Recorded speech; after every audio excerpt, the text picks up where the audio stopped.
And I think there's so many times that, especially on defense, you're either told to do something as a defensive coordinator or you're trying to do something that doesn't really fit your kids. So going back to that, just making sure that, one, the kids know exactly what they're doing on every single play, and then being true to you and being true to what your kids can do is the biggest thing.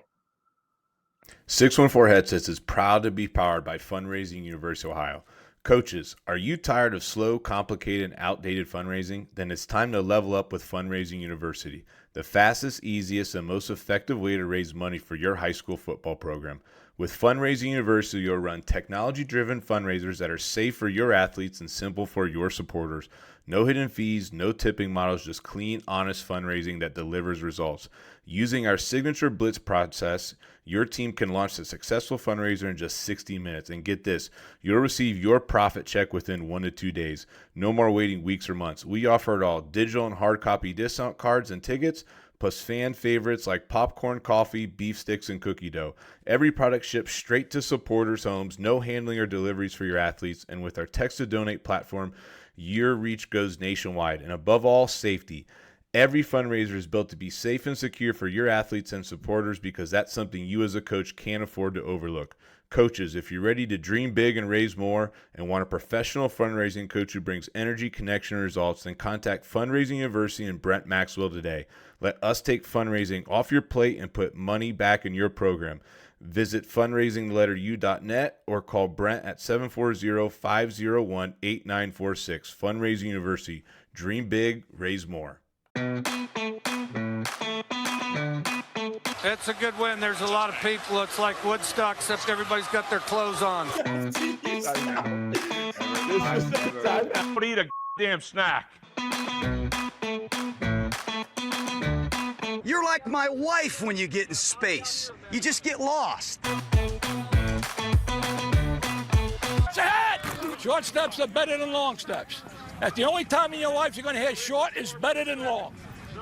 It's ahead! Summer's here and we're off and rolling. Welcome back to 614 Headsets, where strategy meets story, right? We're 3 high school coaches, but only 2 tonight. Thanks, Ryan, for no show, no text. Pretty crazy. We'll give you a free pass because you're on vacation. You've been working hard. You deserve it. But, hey, we're just some coaches from Columbus, Ohio, committed to bringing you great football content that's both educational and entertaining.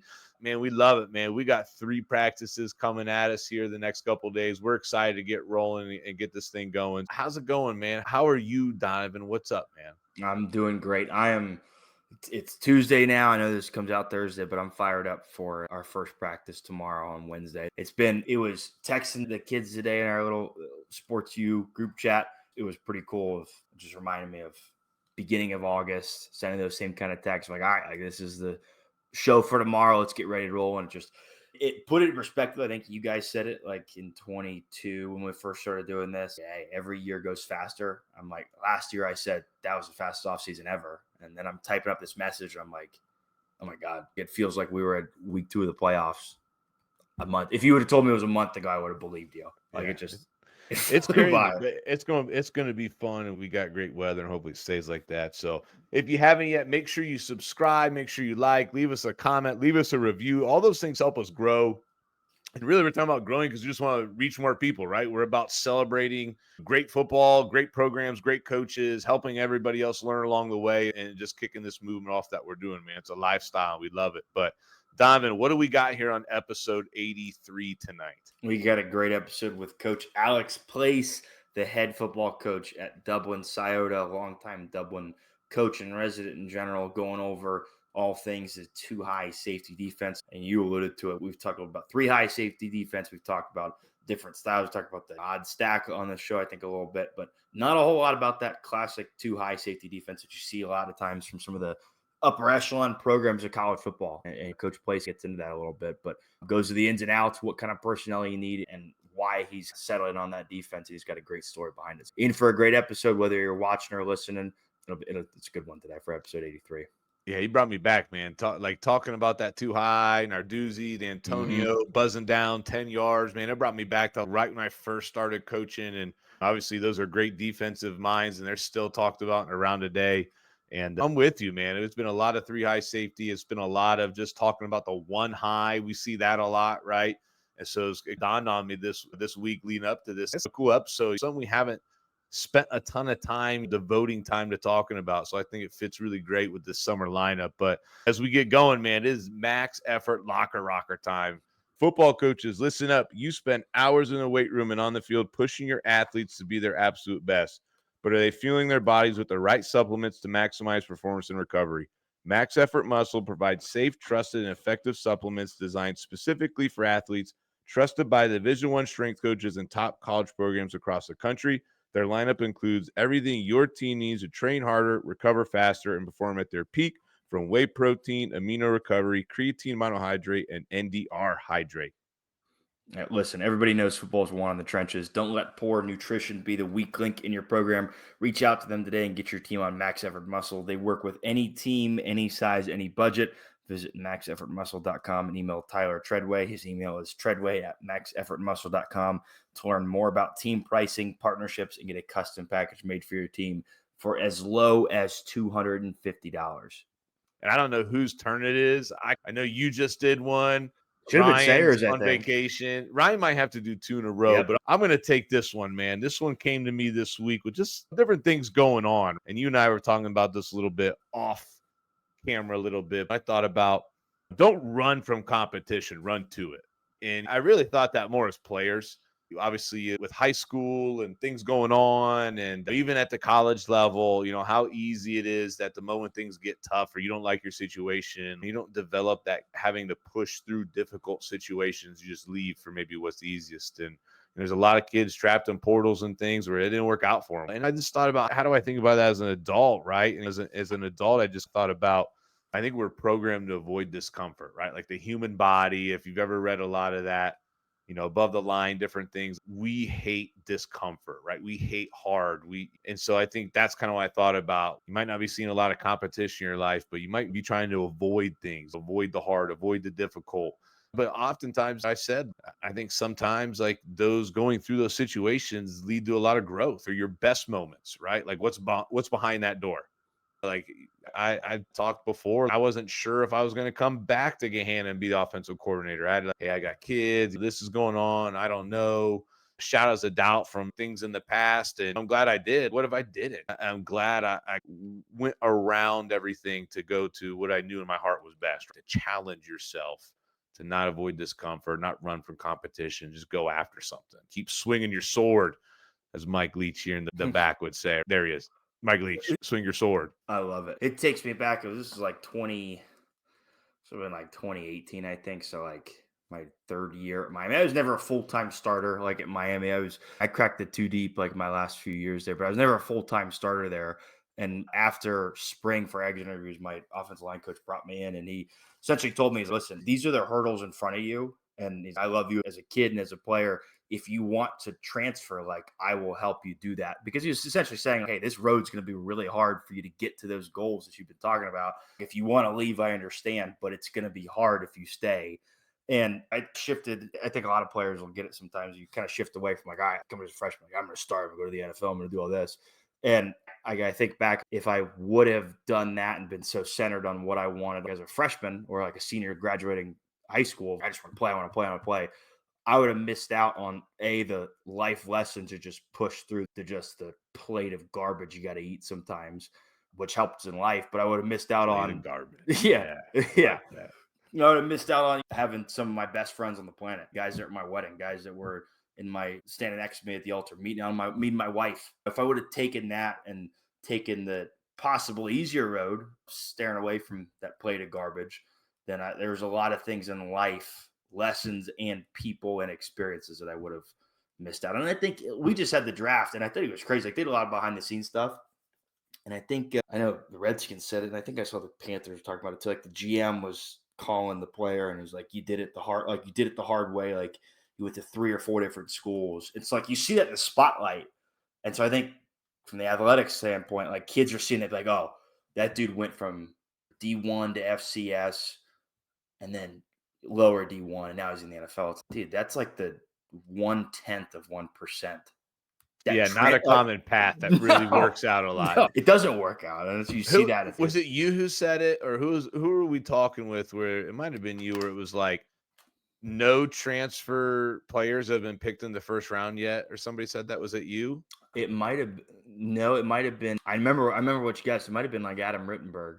Somebody, was talking about it, and it might have been recently. Somebody else was saying it makes sense. Like usually, if you're a dog and going first round NFL, you probably don't have transfer. But to be clear, like we're not against transfer portal and things like that. We just talked about how we saw there's some good in it. But I love might be the caption. Sometimes you got to eat the the garbage plate, right? The garbage on the plate. You got to eat it, man. But hey, here we go. Let's get into this too high life and talk a little defense with Coach Place.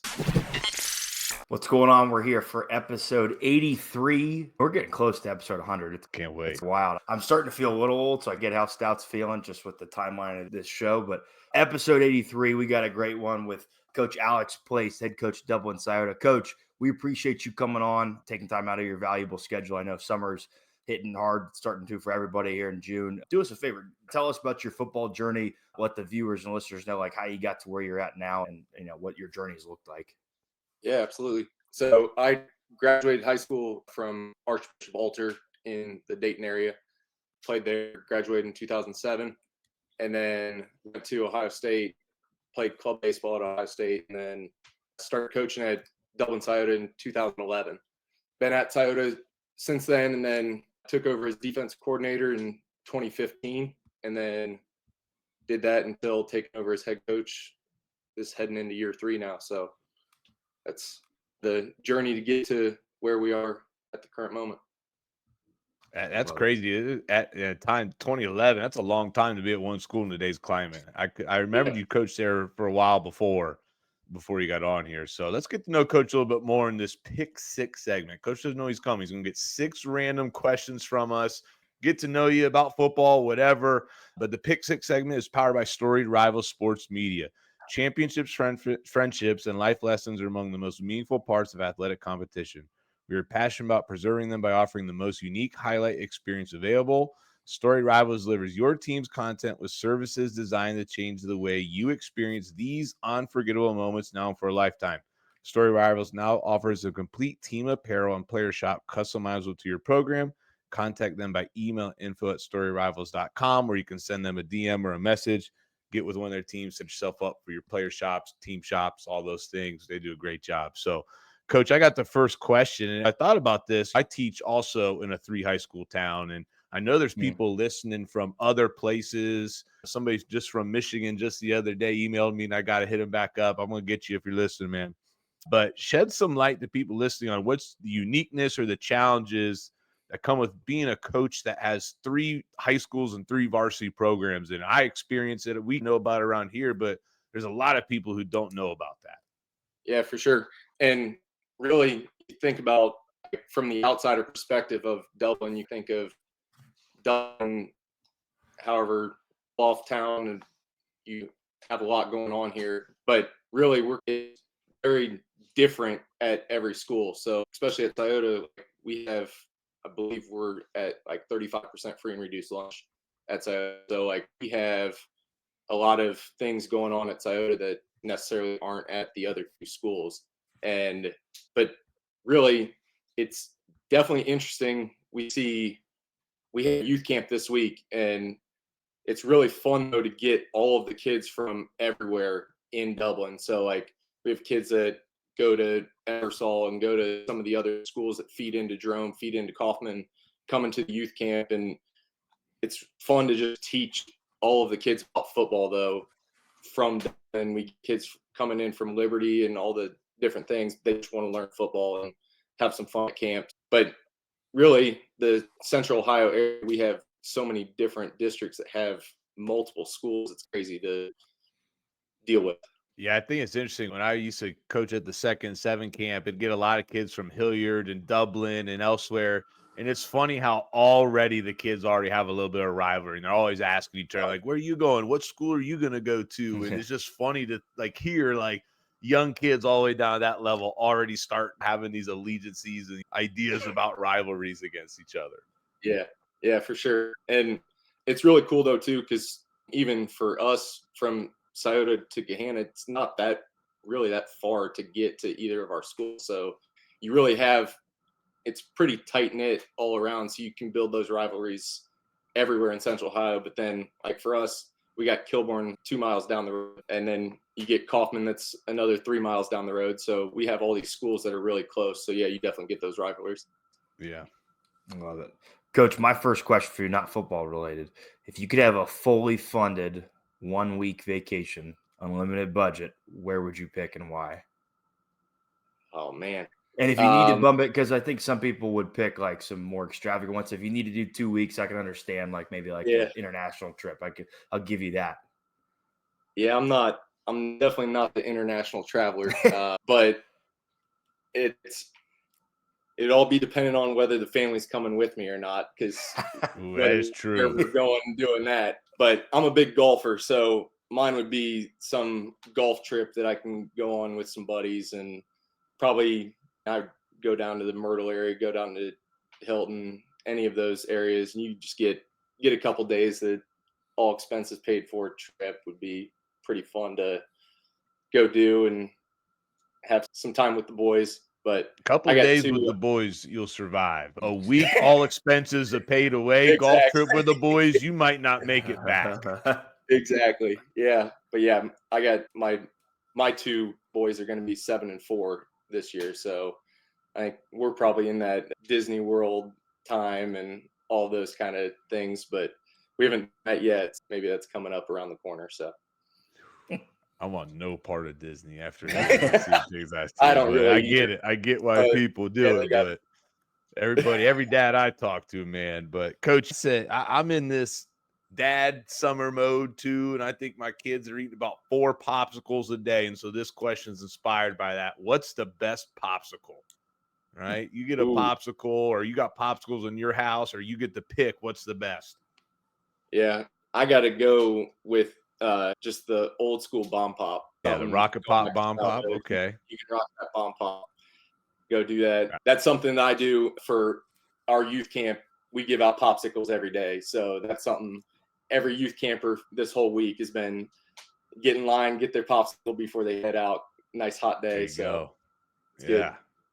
I like it. I also, in my mind, thinking the question was thinking about the bomb pop, rocket pop, or some of those outshine fruit ones. Those are always really good.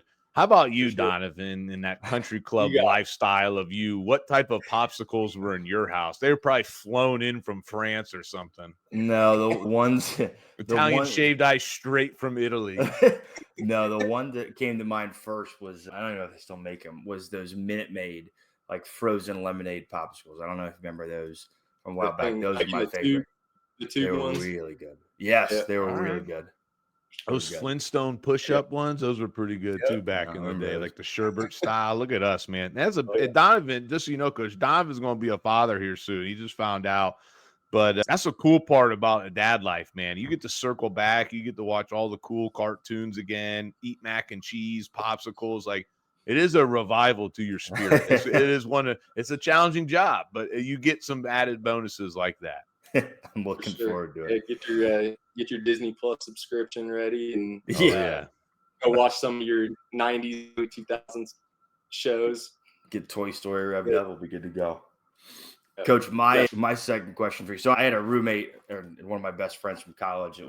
He played at Dublin, and I'd always give him shit about Dublin. He'd always give me shit about Gahanna. It was a natural Columbus thing. But admittedly, Dublin's a really great city. So you've been there a while. What's your favorite part about the city of Dublin as a whole? And if there's not one thing you narrow it down to, just kind of theme maybe. What's your favorite thing about this city? Yeah, I think everyone takes pride in everything, being from Dublin, whatnot. Like we have the Irish Fest, you got your Bridge Park area, you got all the nice things there, and it's growing like crazy. When I first started in Dublin, all the things that are currently here weren't here. So it's cool to see the expansion, see the growth, and you're talking, we're up to close to 20,000 kids with the school district K through 12. So we're growing like crazy. So it's a fun place to be, and does have a lot of good golf as well. So that's good for me. But other than that, Irish Fest is a good time. I Oh, haven't yeah. been in a few years, and I might have to go back. But Irish Fest, get Yeah. a few Take the Guinnesses kid. rolling on a good day. It's a good day. Yeah, you can take the kid on Sunday morning, take some canned goods, and you get in for free, and then you can really go around and do something. So there you go. Get a few cannolis too. Oh yeah, let's Uh-huh. go. Oh yeah, I love it. All right, last question, right? Or no? I got number 5. I got number 5 here. We counsel off with Ryan. Thanks, Ryan. Coach, talk to us. You're a dad. You're a coach. You're pretty busy, but what kind of hobby do you have maybe outside of coaching or being a dad, or maybe you used to have that we might not know about? Yeah, big one right now. I've had to learn a bunch over these last couple years. My son's really into hockey, so he plays for the Battery program here. It's out in Plain City area, but doing travel hockey and learning all about different hockey rules. I watched every now and then, but he got into it when he was about 3, so he's going on 7 now, and so that's become my hobby. We're taking trips to Detroit, Cleveland, doing all those things in the off season. So I don't really get that off season now. Football ends, and then it's starting to travel, doing all the hockey thing. Trying to ice skate. I think I ice skated twice in my entire life before he started doing this hockey thing. That wasn't anything that I had done, so it's had to become my hobby now. So that way I actually know what I'm talking about when he's saying something or watching. It's not the going straight part. It's like the side to side and stopping fast. I went to that chiller one time and people are whizzing by me, all these kids, and I'm like, if somebody falls in front of me, they're going to get sliced. Like, it's just like I ain't going to be able to stop. Sure. So I'm like, cut me off at your own risk. Yeah. So that's it. That's basically where all time goes when it's not doing football or teaching. But yeah, that's about it. Used to coach baseball for 12 years before having kids. So that was the other passion, is doing baseball. But wife said you got to pick one when we were going to have kids. So I picked football. Here we are. Fair enough. Coach, my last question for pick 6. So the focus of the show we'll get into a little bit, but obviously is defense. If we flipped it, what's your favorite style of offense that you've seen over the years? Yeah, I don't know. I think it's really hard when it comes down to it, because there's so many cyclical things that happen with offense. Like, we go through different phases that everyone wants to be doing something. You feel like you spend 7 or 8 weeks planning for the same thing over and over again, and then those people that are doing things different. Coming from Alter, we ran the wishbone back in the day, and they still run it now. Doing the triple option out of the wishbone, different things like that. I haven't gotten our offensive coordinator to throw that in there yet. But just different things. Like, talked a lot last year with Garen Stokes, and their unbalanced stuff that he was doing, putting 2 tight ends into the boundary and then overloading the field with receivers right now. I think that's some of the hard things to defend, because numbers wise, it's hard to put enough guys in the box and have enough guys out defending all the stuff that you guys do with your RPO stuff out there. And so it makes it a little hard for us to defend that. But I think just the people that can come up with innovative things that make it challenging for you week in, week out to come up with a defense for is always fun. It's a good challenge for us. And there's a lot of that in this area. There's a lot of complexity, a lot of great coaches in Central Ohio. That's what I tell people, man. Like, what best advice somebody gave me when I first moved down here and started coaching was, hey, games are lost here, not won. There's a lot of good players and a lot of good coaches, and more oftentimes than not, it's coming down to just a couple plays. And I feel like whether you're a head coach or a play caller, you're just always focusing on trying to minimize those mistakes, right? Like you're saying, like, I'm not going to be perfect, but if I can control, like, I only got a couple in a game, we're probably going to be okay versus more than that. For sure. So I love it. Look, yeah, Coach Stokes, the unbalanced stuff. Oh, yeah. That's good stuff. Speak our language, isn't he, Donovan? Yeah, just a little bit. But now we got to talk defense. Here we go. Let's go. Sorry.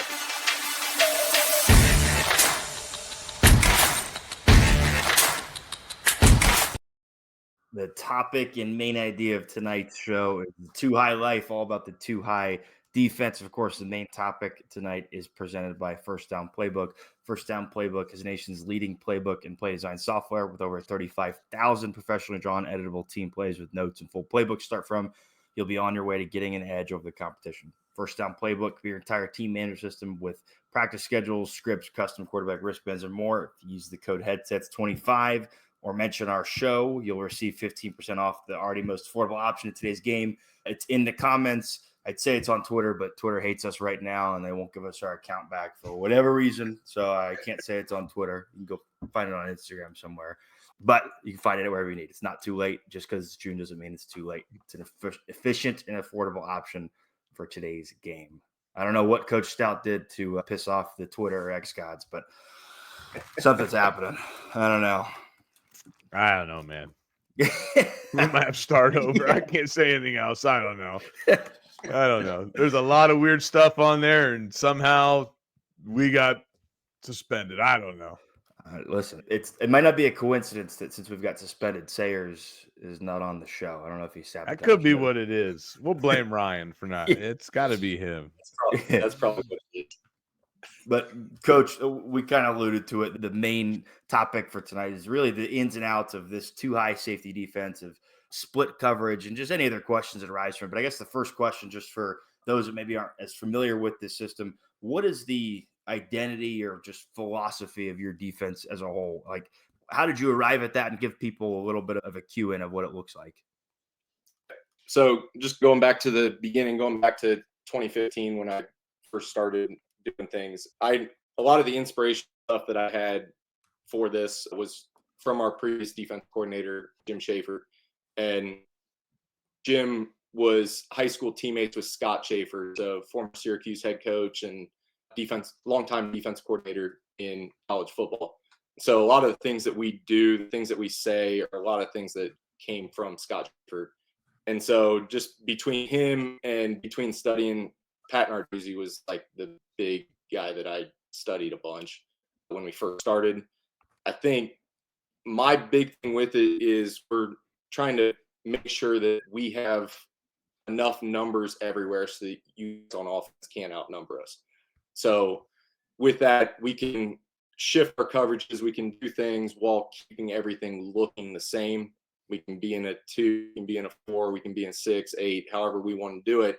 And just being able to move guys a little bit off the hash and still be able to cover all of the space that we need to cover in the secondary, and then keeping enough guys in the box that makes it hard for teams to run the football against us.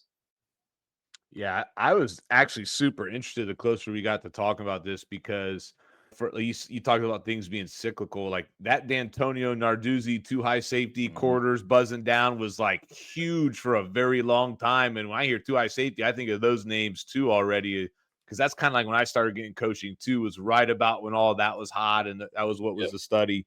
And we're in a world now where it's 3 high safety, it's 1 high safety, it's the odd stack. So I was like, man, this is a really interesting topic. Like, a lot of people still run too high, but it's not being talked about in the same way as the other ones. But you talked a little bit about the advantage, and you talked about numbers and things like that. Talk to us a little bit about maybe like core principles or like personnel. Like, if a team wanted to be a too high safety or wanted a package like that, what do you have to do it well? Yeah, for me, there's the 3 main spots that I focus on is needing a boundary corner, that a guy can play man, guy that can do pretty much anything that you need out of there. That's something that at Scioto we've been very fortunate with ever since 2015. I've pretty much always had a guy that I can depend on at the boundary corner. And then for us, we call it our safety. It's that boundary side safety, because he really needs to be able to do 3 main things. He needs to be able to play down in the box for one. He needs to be that. Majority of the time, he's more of that 7th hat in the box than our Sam or nickel out there, because of how spaced out offenses are now. So he needs to be able to play the run from there. He needs to be able to play a deep half, and he needs to be able to play a middle third for what we want to do. So as we go through, he's really that guy that is kind of our Swiss Army knife, that we've been really fortunate of having that guy the majority of time that we've been doing it. When we aren't very good, that probably is one of our weaker players then. And then it always comes down to having that Mike linebacker too, that he can play out of the box. So if we get 3 to the field, then we can get him out of the box and still be able to play run. And then if teams are going to put in go 12 against us, go different things, he needs to be able to stuff that run too. So being able to do multiple things there from that Mike linebacker spot. And then defense wise, we need good defensive linemen, but I always feel like there's so many different things that we need in a 3-down front that we can get away with certain guys. We have a lot more speed at Scioto on our front than we do having. We don't have these huge kids at Scioto, so it's like over the years we've had to use speed. We've used guys that are 165 pounds on the defensive line just because they can disrupt things. But that allows us to play with 4 guys down there. Otherwise, we would need that big nose and 2 other guys that can plug up a lot of space up front. So I like it. When you look at, and without giving too much away, obviously, but when you look at offenses, whether it be like specific to this area or just maybe in general, what kind of offenses will typically give this style, this scheme of defense trouble, or just more to think about? Again, without giving too much away, but is there a specific style that kind of gives this bit of defense some problems occasionally? Yeah, I do think we face those 12 personnel teams. I think there's certain years that we really need our safeties then to be those downhill guys. And if we don't have it that year, we can usually get away with either having a safety or a corner to the field that's that deep half type kid that's out of the play. He's enough of a nuisance that you have to worry about him as an offense, but we really don't want him in the box tackling a bunch of guys. We get into that 12 personnel. If we don't have those guys, that definitely gives us some fits, because my big thing is everything needs to be gap sound. So as we go through, like if we get spread out a bunch and we get backers out of the box, then we're going to move defensive linemen in. We're going to stun into B gaps to make sure that we're gap sound and let those linebackers then play C. We're going to do different things that we're going to still stay gap sound, even if we're really spread out. If we get those guys that are in the box there, that makes it pretty difficult for us. Coach, I always like to, and I think that's the thing right now when you talk about things being cyclical, a lot of offenses going back to 12 personnel to fight the 3 high safety stuff. And you're starting to see teams. I thought it was interesting. I was listening to somebody just podcast the other week, and it just talked about teams reverting back to even old school ISO, because it's like linebackers have gotten smaller. They're used to cover. Everything's about 7-on-7, but just going back to now it's smash mouth, and you got to fit up and take somebody on the right way, like right inside the box. And I think you're going to see all levels continue that in the next couple of years. But I always like to ask this question just because we really try to make it be like educational for people to come on here. But what are mistakes maybe you've learned along the way, or how could you fast track somebody? Like, hey, if you're going to, we've all made them, but if you could tell somebody, hey, if you're interested in 2-eye safety, you're going to do it. What's maybe something you've learned along the way that you wish you would have known before you made that mistake? Yeah.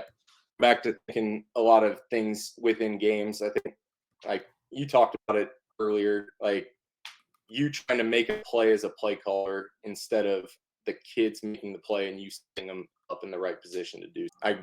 We've had games against Hilliard Bradley in the 2015, 16, 17. They were super good during that time. And it seemed like every year we were going back and forth with them on who was winning, who was losing. I know I brought some corner blitz thinking that we were going to be able to get something. They were in 3-by-1, and they kept doing some play actions. I thought we'd get something with them on their blind side, and all of a sudden they just leaked out the running back and dumped it right over our head. And I'm like, I just screwed up the game by doing that. So I think just doing things, setting up your players, like my biggest thing defensively is alignment, assignment, eyes. So those are the things as a coach you can coach. And so like for us, our safeties, we're playing at 10 yards. We're playing 2 yards inside of that number 2 receiver. We're not getting more than 2 yards off the hash. So there's different things. We can play all of our coverage from that spot. So I think there's certain times that you want to roll guys down to 8 yards. You think this week we can do this or this. And when it comes down to it, get your guys aligned, get your guys' eyes on the right spot, and make sure everyone knows what their assignment is on every play. Just keeping that basics with what you're doing. And then when it comes down to playing we call it 4-2-5, but playing that, it looks like 4-3, playing too high, whatever it is. When you're doing that, just, again, play the coverage and do the things that your kids can do as well. Like, over the years, we've been a pure cover 4 team. We've been a pure cover 2 team. We've split field coverage. We played cover 6 a ton. But we always do it because that's what our personnel allows us to do. And I think there's so many times that, especially on defense, you're either told to do something as a defensive coordinator or you're trying to do something that doesn't really fit your kids. So going back to that, just making sure that, one, the kids know exactly what they're doing on every single play, and then being true to you and being true to what your kids can do is the biggest thing. I think that's what's fun about, right? Our first practice is tomorrow, and like we obviously have a system, but I think every year it changes. Like we're better at some things versus other, and like we have this big menu. But it's always interesting to see like where things fall towards, like this scheme or doing that. And you mentioned it, just about everybody has to be multiple. One week you're gonna face a bunch of spread stuff, and then you just talk the next week, and you might be playing 12 personnel on bounce and having to. I think everybody has to have a way to be multiple at this point. But you gave a couple people, Coach, that you talked about Narduzzi, you talked about the coach from Syracuse, but where do you find inspiration for your defensive strategy now? Maybe at the college level or NFL level, or where are some great too high safety or just defensive stuff for people to turn to? Yeah, I still know Narduzzi's still doing it at Pittsburgh, so it's like still check in on what they're doing. Obviously, anybody that's doing anything right now, if you're pulling things from Georgia, you're pulling things from Alabama, anything that Saban's been doing coverage-wise, the way that he coaches guys, you're always going to enjoy doing things like that. I do think Dan Lanning has a ton of good things right now, and not everything necessarily fits exactly the way that we do things, but you can always pick different pieces from what guys are doing. But especially like some of their things that they're doing, they always have those backers in that box, and being able to play coverage behind it by always keeping that box sound, I think is huge. And obviously those programs are day in and day out some of the top programs in the country. So doing what they do is probably a good idea. Coach, I guess my last question for this episode is, was there ever, I know you talk about you've seen this for over the years with different coaches that you work under, but was ever a moment in your career, whether it was at Dublin or from what you saw maybe from another program at the college NFL level, where you were like, okay, this is the moment that I know we're sticking with this? Or was it just a slow drip? I've seen this, I'm getting more confident, I see the players can do it confidently, this is just how this is going to be? Or was there that one spark that was like, this is what we're doing? Yeah, when I took over, we were a 4-4 cover 3 team. So like it was a big change to go through it. So I think for me, it was that first year, we weren't, I forget what our record was, but we weren't the best team. But I knew we had kids coming up that could do something like this. And just year after year, we've had the same type of kid that I can put in those 3 spots that I mentioned, putting that boundary corner, putting that boundary safety, and then having that Mike linebacker. We've had that pretty much every year. But really, I think I think it was 2016 or something, we went up to Massillon and beat Massillon in the playoffs. And I think seeing that come to fruition of we're doing this, and hell, in that game, we went corners over, and we'd never gone corners over in the entire year heading into the playoffs. So like being able to we were able to still multiple, but we were keeping that box the same and making sure that those guys we're able to do the same thing every time. And I think that was that moment that it was like, all right, this is what we do. This is how we're going to do things for the long term here. I love it. Yeah, like you said, it's a little bit of a build up, but then that one shining moment, you're like, this can absolutely work, and here's why. But Coach, we really appreciate you coming on. Again, I know it's a busy schedule for any coach, let alone in June when we're about to get in the thick of things. So again, we appreciate you coming on. Who do you guys open up with week 1? We got Reynoldsburg right down the road from you guys. Reynoldsburg week 1. That's awesome. Again, appreciate you coming on. To our listeners, viewers, check out our sponsors if you haven't yet. Fundraising University for all your fundraising needs. Storied Rivals, not just for the video and graphics, for your team gear, whatever you need for that championship gear that I know everybody's building to. Max Everett and Muscle for your team protein and supplement needs. And of course, First Down Playbook for anything that you want to build with your offense or defense. Subscribe if you haven't. Leave us a comment. Give us suggestions, not on Twitter. Say or sabotage us. Send it to one of our personal accounts. But we appreciate you, Coach. We appreciate all of our listeners and viewers. Thank you very much. Absolutely.